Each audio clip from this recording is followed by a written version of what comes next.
Hello student, welcome to the third video of your chapter number 8, motion. In today's lecture, in today's video, we are going to discuss what is velocity. But to discuss and to understand the velocity, first we need to understand what is vector quantity and what is scalar quantity. So let us discuss. A vector quantity, physical quantity which requires magnitude and direction for its representation. Now, you might have come across the various physical quantities in which only magnitude is not sufficient. For example, force. Let's say a box is here, and if somebody said that I am applying a force of, let's say, 5 Newton on the box, then 5 Newton in which direction? In x direction, in y direction, or in z direction. So simply saying 5 Newton force is not sufficient. We have to also tell about the direction. So force is a vector quantity, and to represent the vector quantity, magnitude and direction both are required. Is there any other quantity you can guess which required both magnitude and direction for its representation? Yes, here are some example. Force we just discussed. Then displacement. Displacement is the distance between initial and final point. Okay, so unlike the distance and unlike the path length, it also requires magnitude as well as the direction. If you say that I have make a displacement of 10 meter. The 10 meter is just a magnitude, but in which direction? In north, south, east, west, in which direction? So it also requires some information regarding direction. Velocity we are going to discuss in today's lecture. So these are the physical quantity which requires magnitude and direction, and they are known as the vector quantity. What are scalar quantity? Physical quantity which requires only magnitude for its representation. Direction is not at all necessary to represent them. For example, mass. If you say that I want a 1 kg of sugar, then magnitude 1 kg is sufficient. Here nobody will ask 1 kg in which direction. Okay. Similarly, temperature. Let's say if I say that today's temperature is 28 degrees Celsius, then temperature is represented only by the magnitude 28 degrees centigrade. That's it. In which direction doesn't make a sense. Then distance, speed. So these all are the scalar quantity.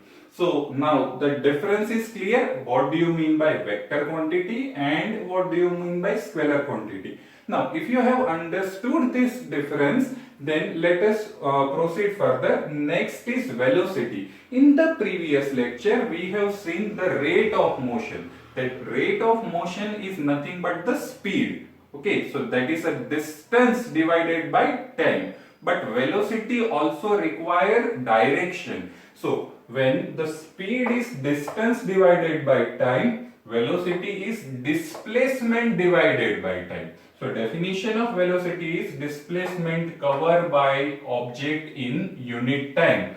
So this is distance upon time and this is displacement upon time. Let us take one example so that your concept regarding velocity and difference between speed and velocity will become more clear. So in this example, let's say there is a square. The length and breadth of this square is 10 meter. Now here there are two different conditions I have taken. The object is initially going from A to C in 10 seconds, and then it is going A to A, that is A to B, B to C, C to D and D to A in 20 seconds. So in both of these cases we have to find speed and we have to find velocity. So let us discuss the first example, A to C. So distance is 10 plus 10, so it is 20. In how much time? 10 seconds. So I can say the speed is 2 meter per second. Now what about velocity? Velocity is displacement upon time, and what is displacement for A to C? It is 10 plus 10, 20 meter. No, it is not like that. It is just this straight distance. Remember, we have discussed this kind of example in our previous lecture. So this is according to the Pythagoras theorem. Under root of 10 square of under root of 10 square is under root of 200, and under root of 200 is nothing but 10 root 2. So the displacement between C and A is 10 root 2. So here I will write in the numerator 10 root 2 divided by time will remain same. So it is root 2 meter per second. Is that clear? Now take the second example from A to A. So here, first of all, speed is distance upon time. So from A to A round trip, how much distance a object has traveled? 10, 20, 30 and 40.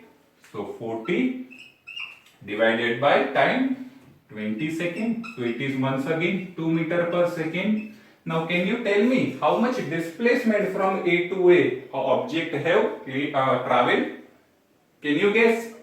The starting point is A, the ending point is A, so final and initial point is A. So here the displacement is, yes, it is 0. So 0 divided by 20 is nothing but the 0 meter per second. Okay, so now the understanding of velocity and speed become a bit more clear to you people. Okay, let us move further. Now, what about the average velocity? So if velocity is increases or it is decreases at the uniform rate, then we can say the average velocity is initial velocity plus final velocity divided by 2. But the necessary condition is velocity should increase or decrease at uniform rate. Now what here mean by uniform rate? Let's say in first second velocity is 4 meter per second, in next second it is 5 meter per second, then 6 meter per second, 7 meter per second and so on. Or it could be, let's say it is 5 meter per second, 4 meter per second, 3 meter per second, 2 meter per second. So it should be increasing or it is decreasing, but it should be in the uniform or in the systematic manner. Then and then we will be able to apply this formula. The average velocity is initial velocity u plus final velocity v divided by 2. Okay. Let us now discuss few things, few activities and example which are given in your book. So let me take this activity 8.6 given on your page number 101. So here it is given that when you are walking, your speed is, let's say, 4 km per hour and you are reaching school. So how much distance you would have traveled? So simply speed is given. So from this formula, let's presume that we walk for 30 minutes. So here distance is equal to speed into time. So speed is already given. Let's say time is equal to, speed is given 4 km per hour, and let's say time required to reach the school or bus stand is 30 minutes. Okay, so this is 0.5 an hour, 0.5 hour. So it is 4 into 0.5. Sorry, this is distance, not time. This is distance. So 4 into 0.5 is equal to 2 kilometer. See here, everything is given in kilometer and hour. So we are, our answer is also in kilometer. But if it is, the question asks us to convert it into the meter per second, we are going to discuss it. Okay. Now, activity 8.7 given on page number 102. So it is about, let's say, the thunder and light example. Now in this example, it is our experience that in the rainy season and monsoon, when this thunder and lightning happen, the lightning, that flash of light immediately come to our notice, but that cracking sound comes to us after that flash of light, let's say after 2 seconds or after 3 seconds. Both the phenomena take place, that they occur at the same time, but we feel them at the different time. Why is it so? Because the speed of light is extremely high relative to the speed of the thunder, that means speed of sound. So speed of light, you must be knowing, it is very high, 3 into 10 to the power 8 meter per second, while the speed of thunder is 330 to 340. This is speed of sound, 330 to 340 meter per second. So from this you will be able to calculate that, let's say if something happens in the sky, thunderstorm and lightning would happen in the sky, and if it is reaches to us after, let's say, 2 seconds, then how far it is from our house, let's say. So if it is 2 seconds, once again we can use this formula, let's say distance is equal to velocity into time. So velocity of sound, let's say it is 340. So 340, and how much second? Let's say 2 seconds. So 340 into 2, so it is 680 meter away. So from this we can also calculate this kind of example. Lastly, sometime you will be asked, as I discussed just before few minutes, that convert kilometer per hour into meter per second. So let's take the example number 8.2. In this example, let's say on page number 102, the odometer of car reads 2000 kilometer at the start of the trip and 2400 kilometer at the end of the trip. If the trip took 8 hours, calculate the average speed of the car in kilometer per hour as well as in meter per second. So to find out in kilometer per hour, it is very easy, that 2400 minus 2000 is 400 kilometer. In how much time? It is in 8 hours. So 400 divided by 8 is 50 kilometer per hour. So one answer is ready, but we have to convert kilometer per hour into the meter per second. So how to convert that? So let's say we have this answer, let's say 50. Now 50 kilometer per hour, in the numerator 1 kilometer is how many meter? It is 1000. So numerator should be multiplied by 1000. In the denominator it is hour. 1 hour is how many seconds? 3600 seconds. So it is 36. So okay, let me cancel it. So it is 5 by 18. So my V average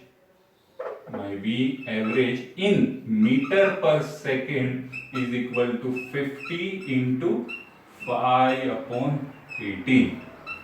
Whatever the answer comes, here answer is 13.9 meter per second. But student, remember one thing, whenever you are asked to convert kilometer per hour into meter per second, remember this thing, that you have to multiply your answer by 5 by 18. Okay, every time you do not need to calculate this thing, just remember this thing. Whatever answer, let's say your answer in kilometer per hour is x, you have to multiply x by 5 upon 18 to convert that into the kilometer per hour. Okay, so yes, that's all for the today's lecture.